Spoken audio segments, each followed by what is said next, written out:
Welcome to Culture Mix on Art for a Reason. My name is Blessing Azubike. Today we're in Lagos, Nigeria for The Secret Place, a solo exhibition by Christopher Samuel Idowu. Rooted in personal reflection and collective memory, this exhibition explores Idowu's experiential connection to the divine. I really love it when artists open up their personal lives to us to show us what they're really about, and that's exactly what this exhibition is about. Can't wait to show you around.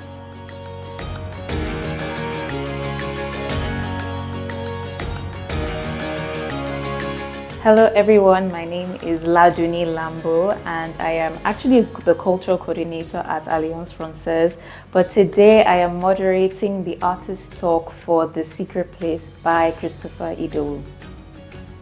Honestly, I don't have a favorite piece because I am biased. I love everything.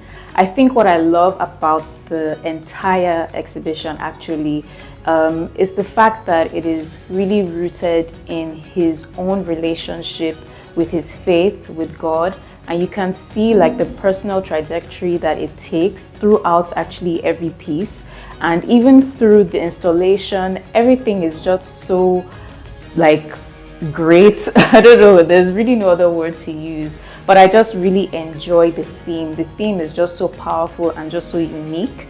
And yeah, that's just my favorite thing about the entire exhibition and also about the artist too.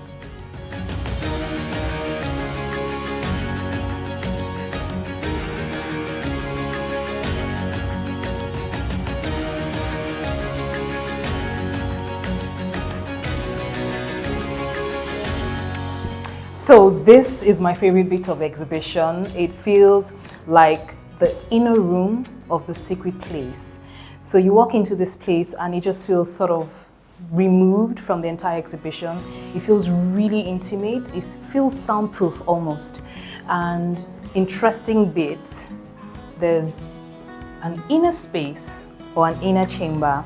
So this particular space opens you up into the artist's inner world. You can tell that he's a praying man. You can tell that he's a religious man.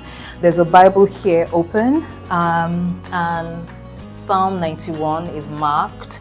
And then you can see The Purpose-Driven Life by Rick Warren. You can see this piece here, which shows a praying man looking up to the skies. And then there's some other books as well, and what looks like a journal or diary. It feels really, really intimate and almost religious, but yes, you can tell that the artist is a praying man. It'll be interesting to see what, and then we have some personal notes here as well. Things like draw near to God, be still and know that He is God, live life intentionally, where does it end? Yes, it's an interesting space. It feels like the sort of space when you walk into an exhibition that you come into and then you want to be here for some time on your own to reflect, open up your mind, and all of that.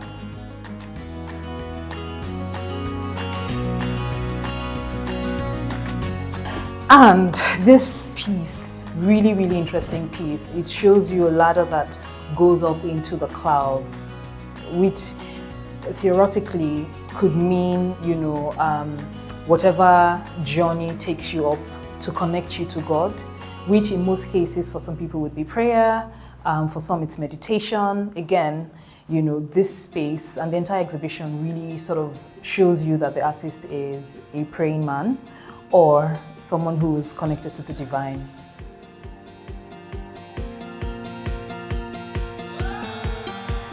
I came to this exhibition because I was rather intrigued by the write-up, and I was also intrigued by some of the art I saw. I'm not into art because I'm pedantic or a femme savant like Molière, but when art is thought-provoking, when it makes me think twice or thrice, when it's very deep. So looking at everything, it touches the soul. And I've noticed that I feel that experiential thing. I feel that touching the soul. And what I want to know from the artist is that I know what the artist may have tried to create art to make us think somehow, but I wonder what his own thoughts were. Two things. What were his thoughts when he was doing it? And what did he want us to feel? What I feel is that I want to know what he wanted us to feel. And that's just what I see about this deep art that is touching the soul.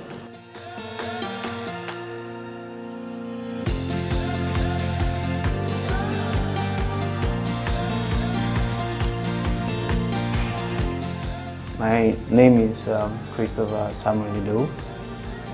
I'm the exhibiting artist for this solo show titled The Secret Place. And this is an offshoot of my personal experience and that of a collective memory. Is quite reflective, which comes from my relationship with God, with the divine.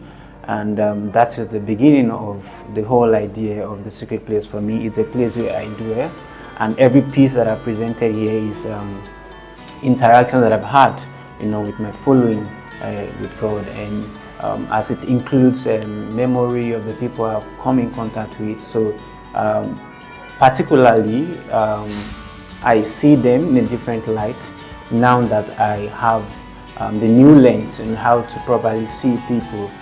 That is from the standpoint of my relationship with God, having the life of Christ, and that is how everything begins for me. And I mean, there are layers of conversations from my devotional life, everything that I do. I have like my notes and just like fragments of different experiences that I've had in the secret place. And so I'm more or less like inviting people into should I say, a vulnerable space where they see everything that goes on. When I wake up, how do I interact and all of that. So it's quite an immersive one for me personally in terms of creating works and how people have been interacting with the work. So in a note and a shell, I would say that the experience I've had so far from the interactions of people with the work kind of now properly, experientially defines what the secret place means to me and what indelible mark that can leave on the people that comes to interact with it, looking beyond the physical or the material world, but really touching the soul, the spirit, and that is from more like living from inside out. So how the inner interactions interact with the outer space. So yeah. So the fellowship one talks about first my relationship with God, and that is from the place of following and daily working with Him. So and then that brings me into the space of interacting with other people. Why? Because I now know by the mercies of God, what the love of God means. So it's helped me better to really interact with people around me, to connect with them properly. So, and this is how it shows that already I've moved from death onto life, because I can now have an open relationship. There's nothing to hide when I'm with the fellowship, the way I interact with you. And more so that my works is hinged upon draws inspiration also from community engagement, when I go to different places. The people I interact with, and which like the works around and the show also have like a fragment of people that I've come in contact with. So all of that is what comes into the fellowship too. But it's an offshoot of my first relationship, that fellowship one, and that can help me to better see how I interact with people.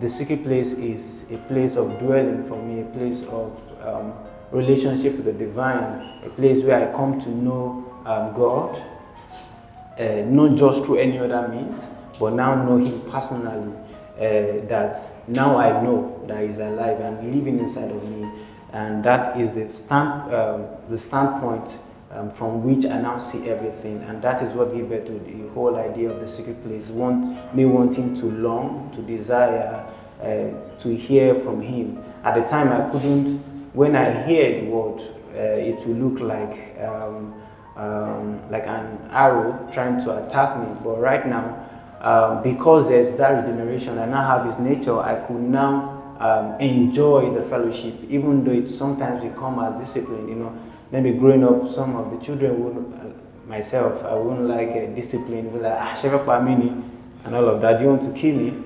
But I realized that all that he took me through is as a result of his love. And this exhibition, I'm just inviting people into that, let me say, the vulnerable state where I revealed, like, just be bare and not ashamed, you know, that this is me and this is what the secret place is to me, a place of communion, a place of devotion, a place of spiritual awakening, and a place of to see beyond the material world, to bring people to a point of, why am I here? You know, is there no more? Am I just to live here and move and die?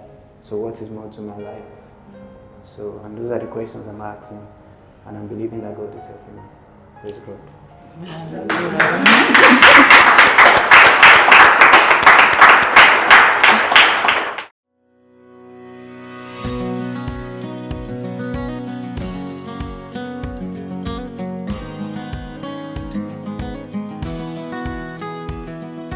So yes, I stumbled on this because my good friend Laduni was moderating the talk, and it just stuck with me. Secret place. I haven't seen anything from this artist before or heard anything before, so I just came, you know, and no context, just coming.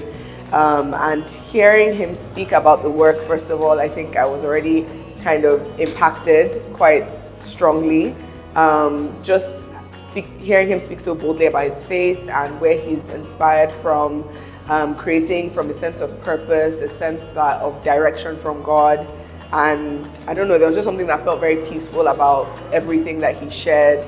It felt very impactful. And then actually looking at the work, it's really excellent. And I love that, first of all. I love when people are inspired by God, inspired by their faith, and they're producing excellent work, excellent things. And I don't know, I'd kind of gone to a place where I felt like a lot of art was inspired by angst and grief, and everything was always so dark, and you know, it just always seemed to be inspired by this very dark place, and I didn't know why. And every gallery I would go to, even artists that I like, the next show they're showing is dark, and you know, I'm like, what's going on? Why is everybody, I know we're all going through it, but there's hope, there's more than, you know, what I feel like I'm seeing. So I think coming here today and actually seeing the pieces and taking everything in, I think one thing I've really gotten from it is hope and yeah, just light as well. And it's been really impactful and inspiring for me personally. Yeah, just encouraging, you know, that secret place, which is what this whole thing is about, right? So.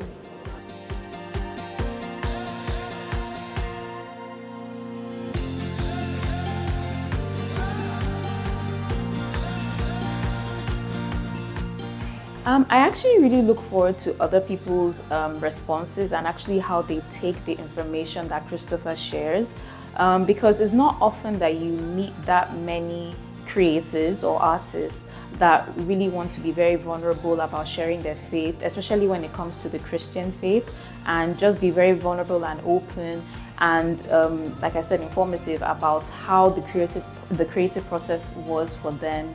And also just generally like how he even is as an artist, his life. I just feel like I want people to know more about him. And also maybe even for artists to also be inspired by him and not feel like they have to maybe project something else just to be, I guess, more marketable or just, I guess, more acceptable to society. So yeah, I would say I look forward to him inspiring people in terms of their faith and also in terms of even being more vulnerable and free about their artwork. That's it on Culture Mix on Art for a Reason. My name is Blessing Azubike once again. It's been exciting taking you through this exhibition. See you in the next episode.